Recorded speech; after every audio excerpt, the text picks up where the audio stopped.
शासकीय वैद्यकीय महाविद्यालय छत्रपती संभाजीनगर येथील शरीररचना विभागातर्फे 11 डिसेंबर 2025 रोजी शरीररचना विषयातील रँक होल्डर्स आणि टॉपर्स यांचा सत्कार समारंभ शासकीय वैद्यकीय महाविद्यालय छत्रपती संभाजीनगरचे अधिष्ठाता डॉक्टर शिवाजी सुकरे यांच्या मार्गदर्शनाखाली मोठ्या उत्साहात पार पडलाय।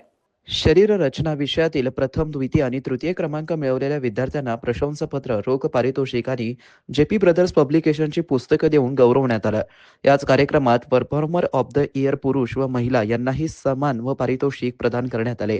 विभागातर्फे 2025 मधील देहदात्यांची नावे जाहीर करून त्यांच्या अमूल्य योगदानाची कृतज्ञतापूर्वक नोंद घेण्यात आली। त्यांच्या सन्मानार्थ विद्यार्थ्यांनी एक हृदयस्पर्शी कविता सादर केली। शरीररचना विभागातील डॉक्टर हिजाब खान यांनी कार्यक्रमाचं सूत्रसंचालन केलं। विभागातील इतर अध्यापक डॉक्टर स्वप्ना आंबेडकर, डॉक्टर कल्पना पाटील, डॉक्टर पल्लवी चव्हाण आणि डॉक्टर वैशाली किरवले यांनी सत्कार समारंभ यशस्वीरित्या पार पाडण्यासाठी विशेष परिश्रम घेतले। अधिष्ठाता डॉक्टर शिवाजी सुकरे यांनी रँकर्सचं अभिनंदन करत शरीररचना शास्त्र हा विषय वैद्यकीय विज्ञानाचा पाया असल्याचं अधोरेखित केलं। शरीररचना शास्त्र विभाग प्रमुख डॉक्टर अर्चना कल्याणकर यांनी रँक होल्डरचा सन्मान हे नव्या बॅचला प्रेरणा देणारे असून विद्यार्थ्यांना अशा कार्यक्रमामुळे त्यांच्या भविष्यातील वाटचालीसाठी प्रोत्साहन मिळाल्याचं सांगितलं। महाराष्ट्रामधल्या एका नामांकित संस्थेमध्ये आपण आलेला आहात। आपण जसं प्रत्येक जण म्हणतो की आपण बदलत आहोत, है ना?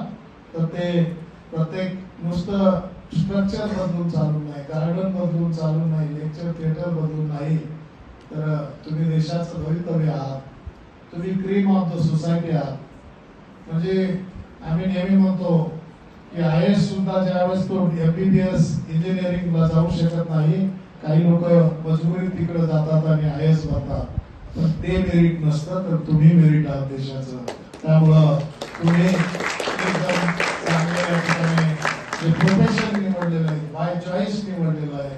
काही आपल्याला 1-2% आपल्या आई वडिलांनी आग्रह केलेला असतो, कोणीतरी मार्गदर्शन केलेलं असतं आणि त्याच्यातून आपण या प्रोफेशन मध्ये आलेला असतात। एक चांगलं या ठिकाणी नॉलेज तुम्ही मिळवा, नॉलेजेबल डॉक्टर व्हा, अगदी तत्वानं चाललेले डॉक्टर व्हा आणि एक सुसंस्कारी डॉक्टर व्हा, अपडेटेड नॉलेज असलेले डॉक्टर व्हा आणि हे करत असताना मोठ्यांचा सन्मान करायचा, आदर करायचा आहे।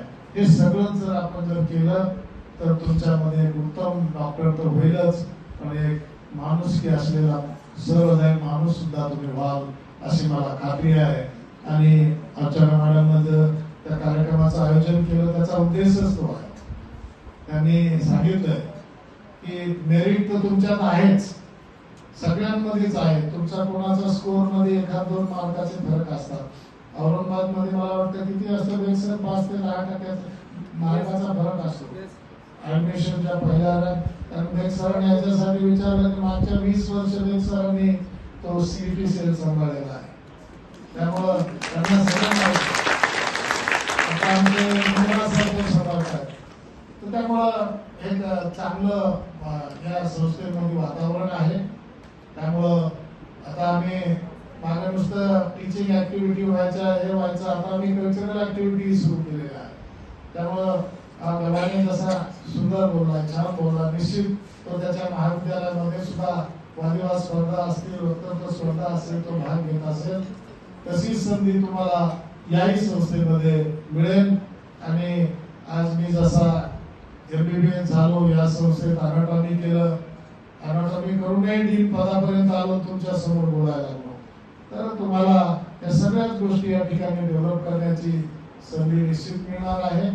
परंतु एक ध्येय जे आहे, आपण डॉक्टर बनण्यासाठी आलेलो आहे, आपलं स्वप्न पूर्ण करण्यासाठी आलेलो आहे, आपल्या आईवडिलांचं स्वप्न पूर्ण करण्यासाठी आलो आहे आणि महाराष्ट्र शासनाच्या एका नामांकित संस्थेमध्ये ज्या ठिकाणी अशा चांगल्या वास्तू या ठिकाणी उभारलेल्या आहेत, येथील डीन सरांचे नेतृत्व, प्रोफेसर, असिस्टंट प्रोफेसर आणि विद्यार्थ्यांसोबत मैत्रीपूर्ण वातावरण यामुळे आम्हाला शिकण्यासाठी, वाढण्यासाठी आणि परिस्थितीचे जाण होण्यासाठी जीवनात फक्त पेपर मध्ये नाही तर जीवनात टॉपर व्हायला मदत होते। आज या ऐतिहासिक नगरीत, एक ऐतिहासिक कॉलेज मध्ये आम्ही शिकत आहोत आणि याचं नक्कीच आम्हाला अभिमान आहे।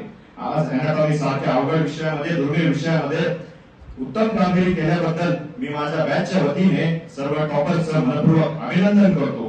खरं तर